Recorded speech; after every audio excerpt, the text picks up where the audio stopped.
Local news source 24 hours a day, 7 days a week. Get the latest local news, obituaries, police splatter, weather forecast, and more with no paywall. Head to DeWittDailyNews.com to get the local information you need to know. From the Heart Media Group newsroom and DeWittDailyNews.com, I'm Ben Hubbard with this expanded morning newscast.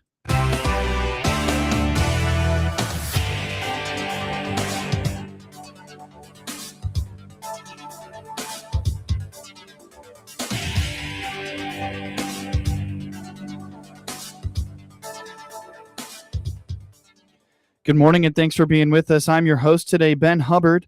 The news is brought to you by Baum Chevy Buick in Clinton, your Silverado headquarters, as well as Connexus offering fiber internet in Clinton.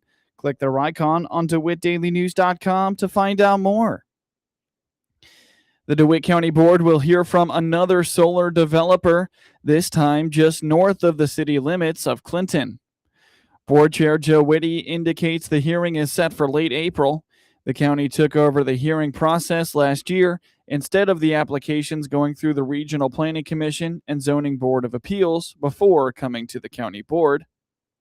Well, we did receive an application or an email from our zoning administrator that she received a new application. It was North Yards Solar LLC, I believe. This would be going through the hearing process. I want to say it was April. Was it? We got a calendar up here. April 29th, Wednesday, April 29th, 6 p.m. It's a relatively small solar development on the north side of Clinton off of Business 51. I haven't had a chance. I just picked up my packet last night. So, I browsed through that last night to see kind of where this development will be. And I noticed that there is an agreement with Clinton. So, they've gone through Clinton because it is within the mile and a half. They've got an agreement with Clinton. So, our hearing date is now set. Now it's for the next month and a half. We get to dig through that binder and make sure that it does meet all the requirements of the state and of our ordinance. And we'll have that hearing in April. Whitty reminds and stresses that any input the community has on the application must be heard at that hearing. The board can only consider evidence for the application that is presented in that hearing. Anybody who has comments pro or opposed to that development, the time to make your voice heard is at that hearing. We can consider everything in the application, but anything that the board should consider, don't send it to us through email or put it on social media. Come to the board meeting, share your evidence at that time. Come to the hearing. And that's what we will be basing our decision on is the application. The applicant will defend their application at that time, and any other comments, evidence from the public, that's really the place to make your presentation to the board. Additionally, at last Thursday night's DeWitt County Board meeting, the board approved a text amendment changes to the county's wind and solar ordinances. Whitty indicates this was simply an action to bring the county's code in line with the state of Illinois. Two text amendments, actually. There's one for wind and for solar. Okay. And those we discussed a couple months ago that land use was given permission from the board to go ahead and make any adjustments to our ordinances based on the recent state legislation that was passed regarding renewable energy. One of the things that we've got to do whenever the state comes out with adjustments to the renewable energy language in our state statute, we've got to make sure that our ordinance is not more restrictive. And so there were a few things that, nothing significant. I think the state did throw in some requirements regarding some caps on fees. You can charge X amount per megawatt, but not to exceed a certain amount. And we didn't necessarily have some of that language in our ordinance. So we tasked the land use with reviewing our wind and solar ordinance to make sure that any adjustments that need to comply with statute were applied. And then that's what those were last night, is getting our ordinances for wind and solar up to snuff, basically, with the state. Nothing significant. No, again, it's usually benefits more to the developers. In this case, I guess maybe some counties were putting some exorbitant fees on the applications and building permit process. So there were some caps, and we just didn't have that language, but I think our fees were pretty much in line. The state of Illinois has largely stepped in to regulate the renewable energy code in Illinois, forcing counties to fall in line with its regulations. Coming up shortly on this expanded newscast, more severe weather on the way for central Illinois. A new medical provider is in Clinton, set up in the Clinton Square. Morgan Massey is a nurse practitioner and owns Fairwinds Direct Care on the Square in Clinton. After nearly a decade working for a larger provider, she told the Heart Media Group on the WHOW morning show Wednesday that she needed a fresh start after watching healthcare fail her and her patients. Yeah, I mean, I've done obviously a ton of research. Leaving a steady paycheck and in a job, a career is very risky, scary. I've lost my passion with healthcare. I was becoming part of the problem of the system of just not being able to care for patients like I wanted. And that was taking a toll on me mentally and physically. I was getting very much more irritable, being just more short with patients. My compassion was decreasing because I was just having so much pressure outside of the office visit. So in the exam room with my patients, that's where my love was, sitting with my patients one-on-one, talking about their healthcare, listening to them, tell me about their grandkids or their children and their sports and their life in general, good, bad, and the ugly. That was where my passion was. And corporate healthcare did not allow me to spend the time there. Appointments are scheduled every 20 minutes. So by the time you get vital signs and, somebody else is doing all of that work, you're down to 10 to 15 minutes tops per patient. And that's not a lot of time when you're talking healthcare. So in this new model, my appointments are scheduled for an hour. I really get to dig down and we look at all of the patient's concerns. We look at whatever's bothering them, and we're able to bring in the personal part of it as well, because that's really what affects each individual's overall health. Direct healthcare is a little bit different of a business model than what most Americans are used to. Massey explains there is a monthly fee, however you can come as often as you need, and she stresses that one of the benefits of direct care is the immediate access to her. I've been working in corporate healthcare for the last 10 years as a nurse practitioner, the last 8 as primary care provider. And in that time, I've really have found that there is a disconnect of how I feel like healthcare should be delivered to patients versus how the healthcare system allows me to deliver that care. So in all my frustrations, I have kind of did a lot of research and found a newer model called direct primary care. In this model, we take out a lot of the corporate oversight and insurance for the most part. So which is really what drives the demand on providers and the stress on patients. So with direct primary care, it is a monthly membership based. I charge $75 per patient, and that covers all of your care that I can give to you. So it includes office visits, physicals, procedures in the office. Anything I can do for you is covered with that amount. I kind of tell people it's like having me on retainer. You have a question, you call and text. The great part about this concept is it's direct. So there's no middleman. So when you call, text, email, Facebook message, whatever form of communication, you get me and nobody else. Eventually, I'd like to hire some help with some administrative stuff, but right now it's literally just me. So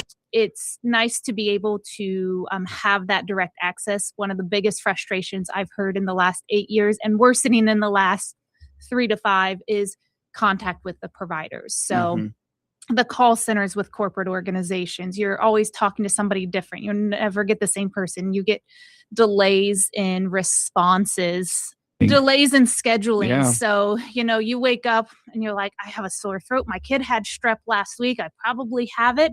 So you call your primary care provider and they're like, oh, we don't have any appointments till 2 months out. So now you're going to urgent care. You're paying an extra fee to somebody you don't know and just being herded through the system. And so that's where I'm very different. Massey can see patients for most any issue you may be having aside from emergencies. Many may wonder about Medicare, but she indicates she can see some Medicare patients as the federal government works out some of the issues with that system. Medicare patients are different from a legal standpoint. So, as of right now, I cannot accept Medicare patients as direct primary care memberships. So they can't pay the monthly membership. However, I can bill Medicare Part B for services. So that would be billed just like it would with anybody else. It would be per visit. Sure. However, being independent, I'm going to limit those number of Medicare patients so that way I can still deliver the same access to care as I do my membership patients. Massey indicates for now she can only see adults but hopes to be able to see children soon. Additionally, she points out that starting January 1st, you can now write off her monthly fees on your taxes. For more information, visit fairwindsdirectcare.com. You can also find her practice on Facebook or call 309-682-0374. You're listening to the WHOW Morning Show. Let's take a quick break with a word from our sponsors. Experience the power of better connection with Connexus Fiber Internet. Connexus delivers ultra-fast, reliable speeds to keep you connected at the speed of life. Whether you're working from home, streaming your favorite shows, or gaming with your friends, Connexus has you covered. Say goodbye to buffering and dropped calls and say hello to fiber fast internet. Ready to upgrade your connection? Sign up today by clicking the Connexus icon at DeWittDailyNews.com. Nothing connects us like Connexus. March into Baum Chevrolet Buick and march out with a new Chevrolet.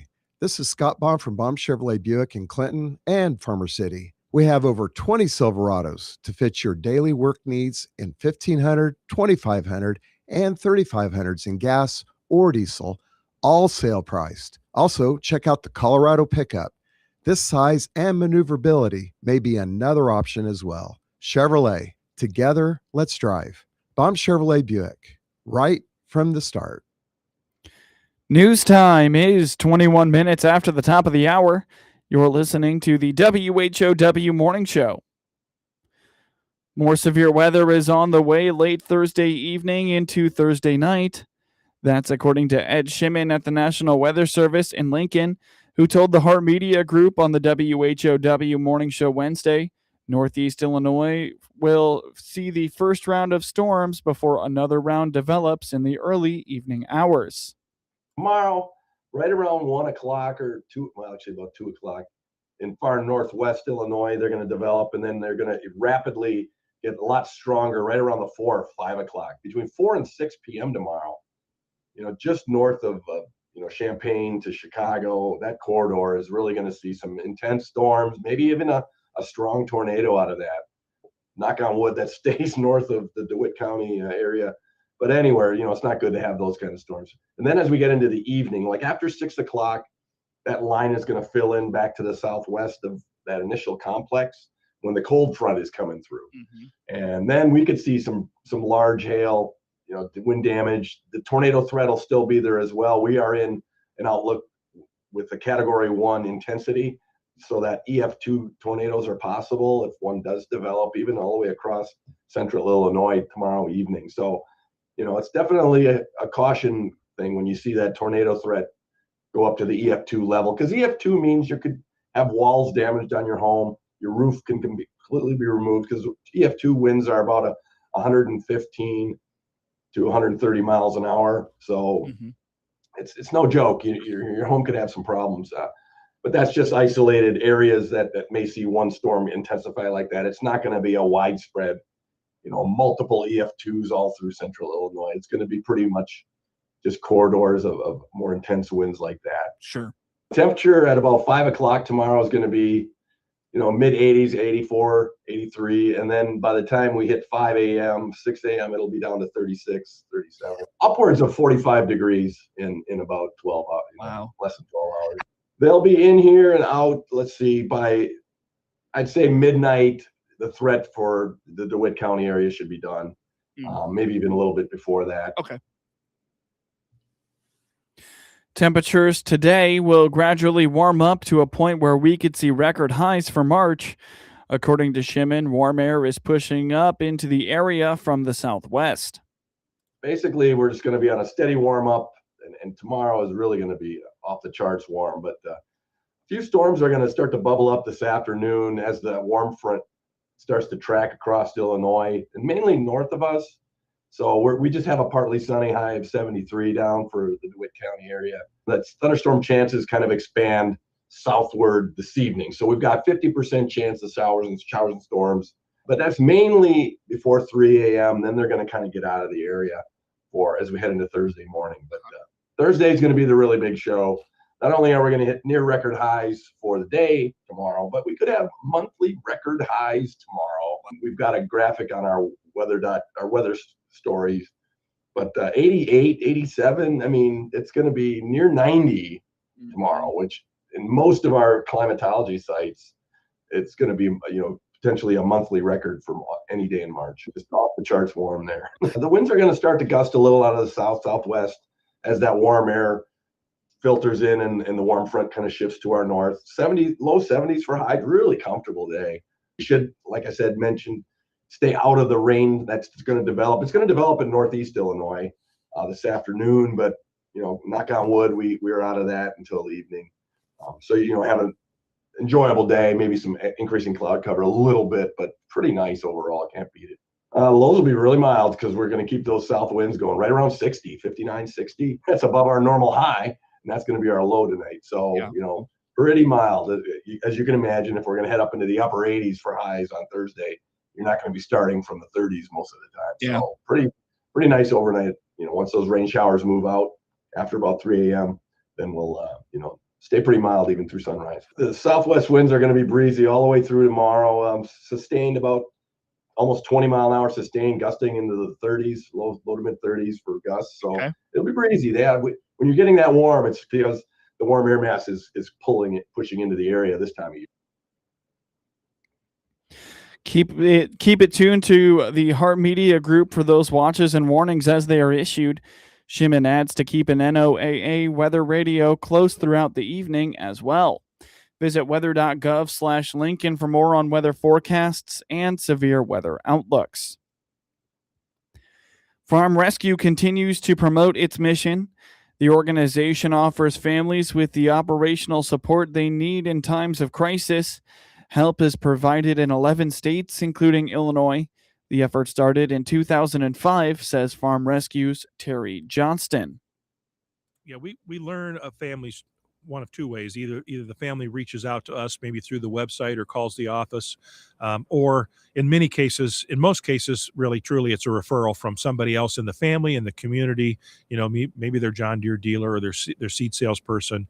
They refer them to us. There's a simple application that they can fill out online. Oftentimes, Ben or Luke, our operations manager, will actually help them through that process. It's pretty easy, but sometimes intimidating. And then the information was reviewed once we kind of figure out what their needs are, whether it's a planting strategy, harvest strategy. We do a bale hay for folks. We feed livestock, mostly cattle.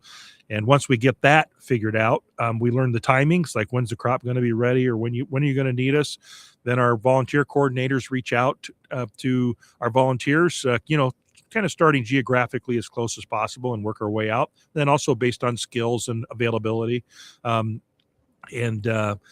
then when the time comes, the volunteers show up to the farm and either use the farmer's equipment, or maybe it was destroyed in a tornado. So we'll either use our equipment or rent it from the local John Deere dealer. And we get the process going. We make sure the crop gets in or out, or the hay gets made, or the cattle get fed, and they're able to focus on recovery from whatever awful thing they're going through. And that's really the beginning to the end of it. Learn more at farmrescue.org. Discussions are ongoing in Washington as lawmakers grapple with longer airport lines amid more Transportation Security Administration officials quitting due to a partial government shutdown. The Trump administration reports that more than 400 TSA agents have resigned, even as many continue to work without pay, while lawmakers argue over funding for the TSA, Homeland Security, and Immigration and Customs Enforcement. Illinois Congressman Darren LaHood says those discussions are finally making some traction. Well, no, there's ongoing negotiations. Those have been going for the last week here. There's agreement to fund FEMA, agreement to fund TSA, agreement to fund the Coast Guard. What the Democrats are objecting to is funding of ICE. They don't want any money to go to ICE. And so that's the difficulty of what we're trying to work through here. There may be a proposal that comes forth that we fund everything else but for ICE. That's one proposal that's being looked at, but we got to continue to be at the table. We got to continue to negotiate, and we can't allow, TSA agents to continue to not be paid. And that's why, again, 3 different occasions, I have voted yes to support keeping the government open and the Department of Homeland Security. The last point, remember, Department of Homeland Security was created after 9/11 to protect this country. We need Department of Homeland Security funded now more than ever because of the conflict in Iran. And everything else going on in the world. Due to the significant shortage of TSA agents, the Trump administration deployed ICE agents to airports across the country. Get news anytime from your computer or your mobile device from DeWittDailyNews.com. Network news is now. SRN News, I'm Greg Clugston in Washington. On Capitol Hill today, senators are expected to vote on a Republican proposal that would fund the TSA and much of the Department of Homeland Security, except the immigration enforcement and removal operations. Pressure is mounting on Congress to end the funding shutdown, which has resulted in travel disruptions, missed paychecks, and even warnings of airport closures. Israel says it killed the head of the Iranian Revolutionary Guard's Navy. Meanwhile, Israeli forces today carried out a wave of strikes targeting Iranian infrastructure, while Iran kept up its attacks on Persian Gulf neighbors. Law enforcement officials say they are taking steps to monitor and counter threats to Jewish communities nationwide since the onset of the war in the Mideast. Multiple hate crimes and an attempted terror attack have prompted increased security measures. This is SRN News. The following is a real-life story from Trinity Debt Management. I had a lot of credit card debt, and it stressed me out. But what I thought was a solution turned out to be a problem. I kept hearing ads about debt settlement that seemed too good to be true. And actually, it was. When I called, they told me to stop paying my bills. That didn't sound right to me at all, so I hung up. Later, I found out that debt settlement is bad, real bad. Then I learned that there is a right way to pay off your credit cards.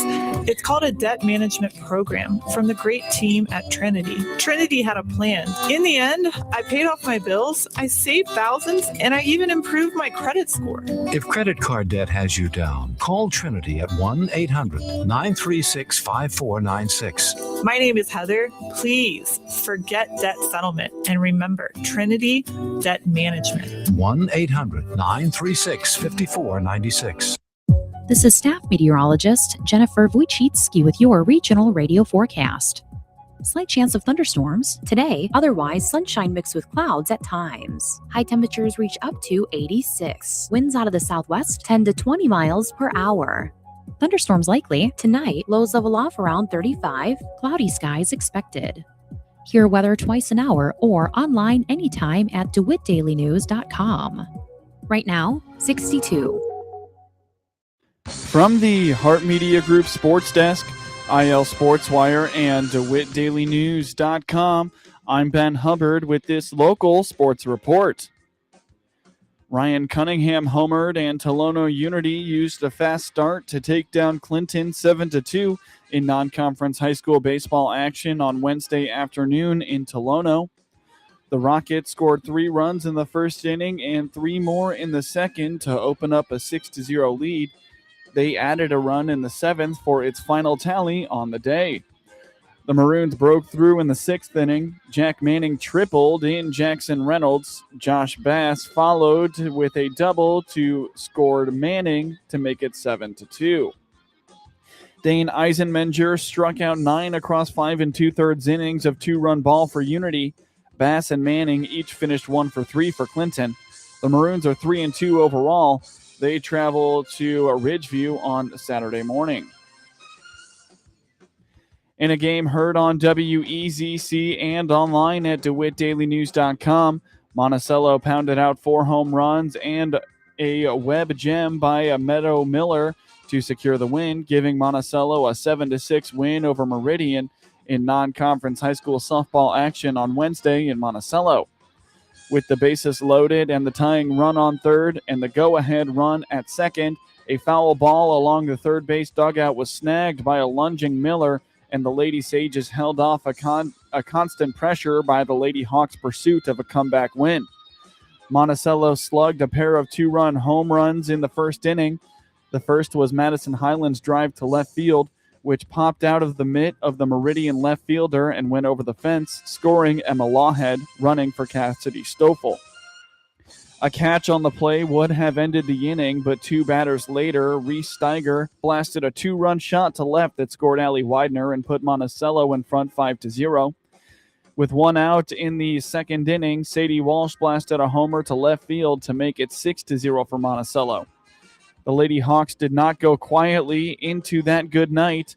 With 2 outs in the third, back-to-back-to-back run-scoring hits cut the deficit to 6-3.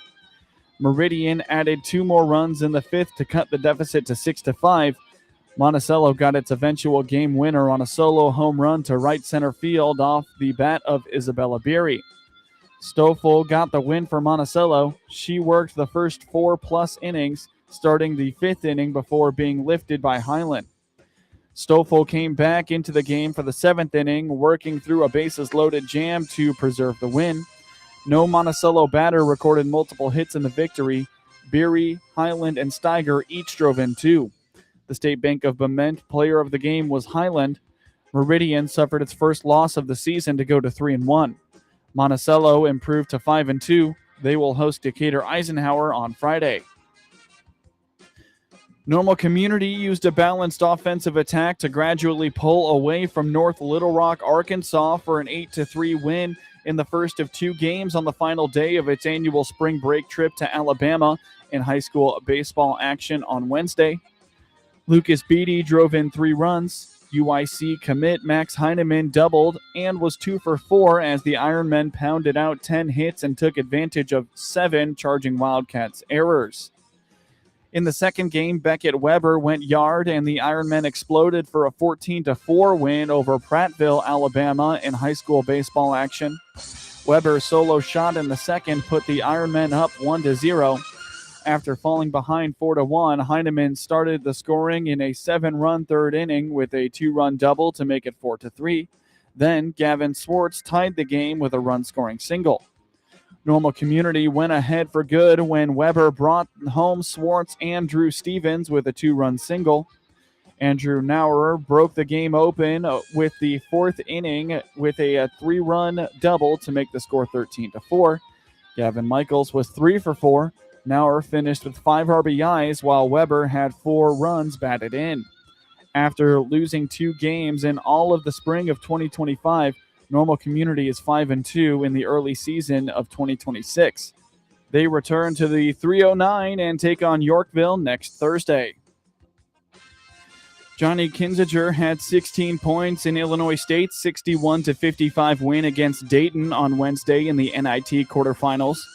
Kinziger shot 5 for 9, 4 for 7 from three-point range, and 2 of 3 from the free throw line for the Redbirds, who improved to 23-12 and move on to the semifinals.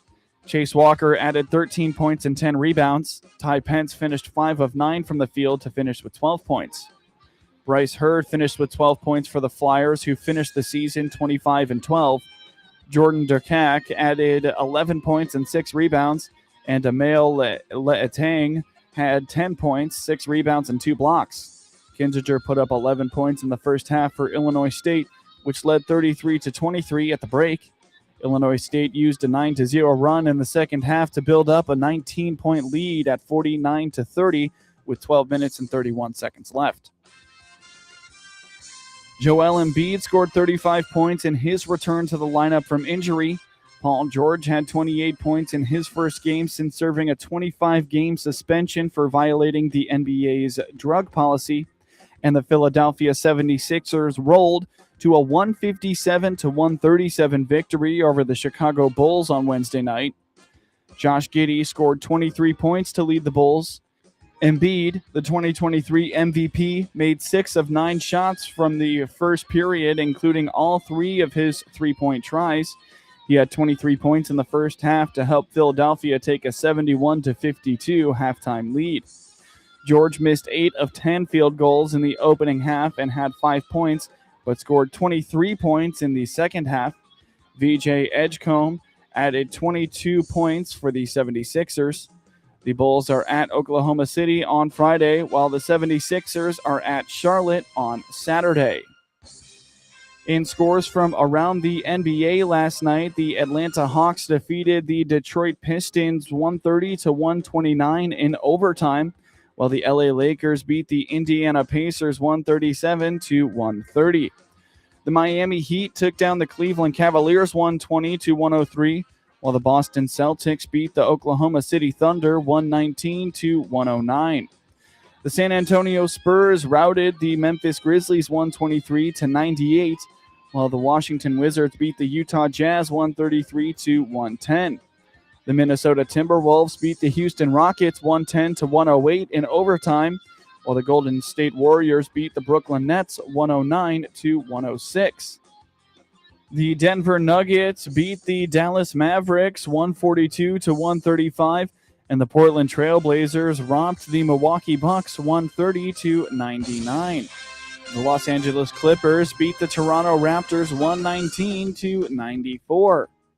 In scores from the NHL last night, the Boston Bruins beat the Buffalo Sabres 4-3 in overtime, while the Toronto Maple Leafs beat the New York Rangers 4-3 in regulation. The MLB got things underway yesterday with the New York Yankees beating the San Francisco Giants 7-0. Plenty more games to come in opening season action today. The Pittsburgh Pirates are at the New York Mets at 12:15 p.m. today, while the Milwaukee Brewers will host the Chicago White Sox at 1:10 p.m. The Chicago Cubs will play host to the Washington Nationals at 1:20 p.m. today, while the Minnesota Twins go to the Baltimore Orioles at 2:05 p.m. today. At 3:10 p.m., the Boston Red Sox are traveling to the Cincinnati Reds. Also at 3:10 p.m. today, the San Diego Padres hosting the Detroit Tigers. At 3:10 p.m. today, the Los Angeles Angels will travel to the Houston Astros, while the St. Louis Cardinals will play host to the Tampa Bay Rays at 3:15 p.m. Also at 3:15 p.m., the Texas Rangers go to Philadelphia to take on the Phillies. At 7:30 p.m. tonight, the Los Angeles Dodgers will host the Arizona Diamondbacks. And at 9:10 p.m. this evening, the Cleveland Guardians will head west to the Seattle Mariners. The NCAA Tournament Sweet 16 picks back up today with the number